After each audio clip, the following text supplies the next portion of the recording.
In the God virus, I talk about something I call the guilt cycle. How many of you read the God virus? Oh, cool. Wow, a lot of you.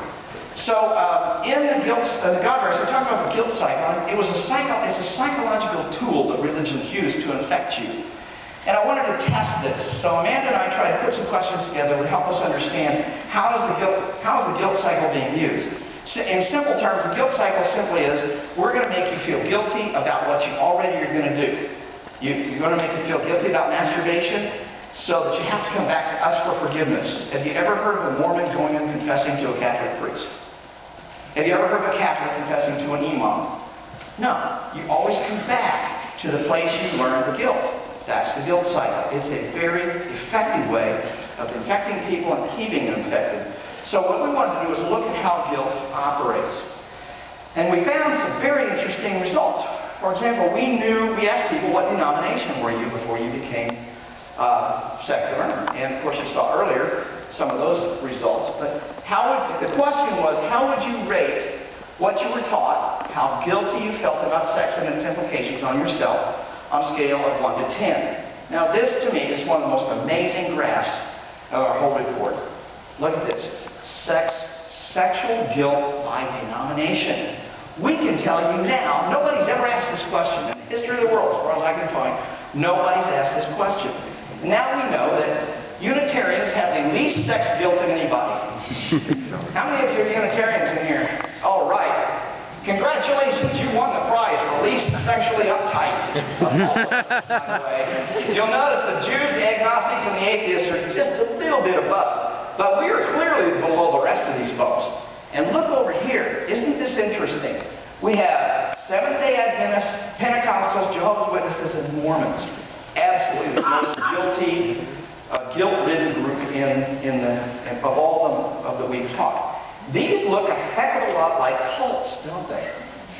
Yeah. Well, there's a clear jump from here to here. Now, a lot of people, when I say, tell me who you think the most guilty are, guilt-ridden religions, they will almost always guess Catholic, number one.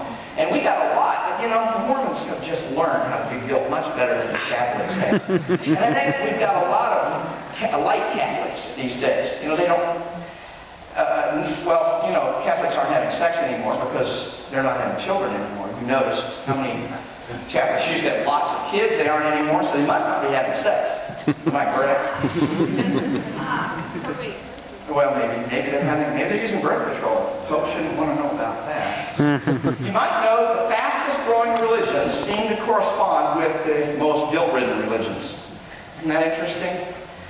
Guilt is such a great tool that most of the major religions have learned how to use it. And it's not just guilt around food like some religions were. It's now guilt around sex. That started about 2,500 years ago. Sex became the venue by which you could infect people.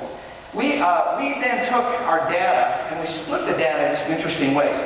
Here we got 14,000 people telling us all sorts of stuff. And we said, well, if you said your home was very religious, a scale of an 8, 9, or a 10, then we put you in one group. And then we asked, was your home pretty much secular or non-religious or Unitarian, for example? 1, 2, or 3. And we took those two groups and we compared them. Because that tells us what the ultimate effect of religion is. Helps us understand the difference here. And we've got graphs that look like this. When religious, were you guilty about a specific activity or desire? Interesting results here. We see that the least religious, those who scored themselves 1, 2, or 3, said no. 73, they said yes 26% of the time. So least religious just have never been that guilty, whereas the most religious were very guilty. So we've got evidence right now that the religion you were raised in caused the guilt, or is very closely associated with guilt. And that's going to help us understand some interesting things later about actual behavior. Does religion actually prevent or stop sexual behavior? Now you would think how many millions, your tax dollars, have been spent on abstinence-only programs? I think it's somewhere around the neighborhood of about $500 million. $500 million or more have gone to teaching children to just say no to sex. Did it work? Well, if you look at the ARIS survey and the Pew survey and the abstinence-only research, millions of dollars have been spent on research around does it work or not. The evidence says it doesn't.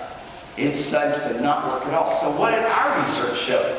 And this is important because if you're doing social science research, you don't want to just... Your research, if you're asking similar questions, should look similar to other researchers. I mean, if you're way out in some other way, maybe something wrong with your questions or something wrong with the way you did your survey. So it was very important for us to see, did our survey show the same thing as others did? And look at this.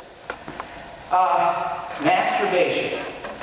When at 15 years old, religious children and non-religious children, isn't this it's almost no difference?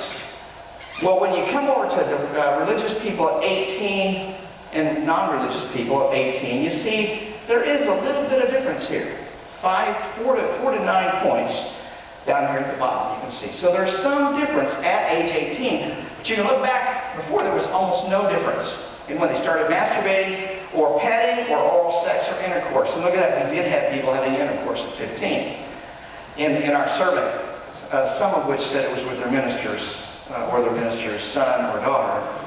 That was kind of interesting, wasn't it, when we got that? But 21 years old, it doesn't matter how religiously you were raised, you're screwing people just like those atheists are. There's no difference. There's very little difference at the age of 18. This is when the millions of dollars are being spent to teach kids not to have sex. And the research shows it seems to delay the onset of actual sexual behavior by 3, 4, or 5 months, depending upon the study you look at. But when they do start having sex, they don't use condoms. They don't use birth control. Isn't that interesting? But the atheists, as you'll see in the report, are much more informed about sex and sexuality, or the secularists, or at least the children that are raised in highly secular homes. So what about pornography? Something like 90% of all men use pornography, and around 76% of all women use pornography. There's an interesting survey that just came out this week that correlated the sites that women who are subscribed to the Christian Women's website, and it's a very conservative website. 40% of all women who have subscribed to that website visit porn sites on a regular basis. Now we can tell that, with the new Google technology. We don't know who it is, but we can tell. Membership here, 40% of women are using porn over here. Isn't that interesting? Well, let's see what the secularists do here, what we found out here. Here's the least religious group. We split them up, and here's the least religious group. Boy, you guys slept awfully late. They were partying until 2 o'clock with me, and I made it here. Okay, who do you talk to? Where did you get your sex education or your information about sexuality? Here's kids who were raised in the least religious environments. Personal experience, 42% said they went out and actually screwed somebody, or did something that was sexual actually with somebody. That's where they got their education. Next is parents. 38% of these kids raised in less religious homes said they got their sex education. They could choose up to 3, so these add up to more than 100%. They could choose up to 3. So 38%, that is not something to write home. That leaves a whole lot of 68% of parents who are talking, even if they are secular. So it doesn't sound too good, 38%. And then less pornography. That's number 4 of our least religious people is getting their information from pornography. Now, how about the most religious people in our survey? Our most religious people, oh, by the way, going back here, this 75% is friends and peers. Both sides said friends and peers were the key the most. But, so we can just kind of discount that. 75% and 70% here. So where did our really religious kids go? First of all, personal experience, 50%. They are 8% higher in experience. In other words, religious kids are going out and screwing somebody. Haven't they been taught all their life that is wrong, that is sinful, you're going to hell? and yet they do it anyway. And what's the second one? How about pornography? Where was it in the other list? In the 20s. And look here, it's 33%. The religious people are using pornography for their sex education more than the non-religious people. This is absolutely astounding to me, because they have been taught. How many of you were taught that pornography will send you to hell? Okay, no, only about half of you. I said it was wrong, but... You must have been not going to the church I went to. And look at this. Religious kids said 13% they got their education from parents. In the previous, it was 38%. In other words, non-religious parents are doing a better job by almost over three times than the religious parents are. Think about this. The religious people, the religious right, are saying parents should have final say in schools shouldn't be doing sex education and churches should be doing sex education. And what we see here is nobody's doing sex education for these kids. The secular parents are doing it for their kids, but still nothing to write home about. And these guys, these poor kids, are getting nothing in their sex education. So that deals, we'll come back and look a little bit more at that. But now that you're our next question was, now that you're non-religious, how has your sex life changed? A 1, much worse. A 10, much better. And here's what the results we got. I just think this is amazing. 54% said their sex life improved to an 8, 9, or a 10 after they left religion.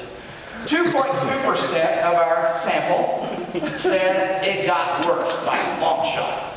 So Amanda and I got in there, and we had places for comments, and we looked at their comments. And the comments were things like, I used to be able to lay every girl in Sunday school class, and now I can't get anyone to go to bed with me. Or I told my wife I was an atheist, and she hasn't been back to bed with me since. So there's real consequences in your relationships and your availability of sex partners. And it wasn't just males, we saw it on the female side. But about 75% of our sample was males, because males seem to dominate in the atheist community or the secular community more than females in a lot of groups and a lot of organizations. So, wow, huge difference. Might indicate something about the impact that religion is having on your sexual satisfaction. So, now we want to know which religions really nail you the worst. So we looked at how has your sex life improved since you left religion by denomination. Isn't this cool? We can look at which denominations are actually having, when you leave them, how much your sex life actually improves. And we see that if you're a Jehovah's Witness, your sex life goes off the charts once you leave Jehovah's Witness. Mormons, same thing. But remember, in our earlier survey, we showed you that the Mormons and the Jehovah's Witnesses were among the highest in guilt. So the higher the guilt, the less satisfied you are. When you leave, the more your satisfaction goes up. Seventh-day Adventists. Now these folks were really, really strong, as well as the Pentecostals. So those are the top 4. If you leave those groups, you're going to see a really big improvement in your sexual satisfaction. Isn't that, and we got a lot more. The Baptists are right up there, top church of Christ are pretty high too. But, there's those Unitarians again. If you leave the Unitarians, it doesn't help, guys.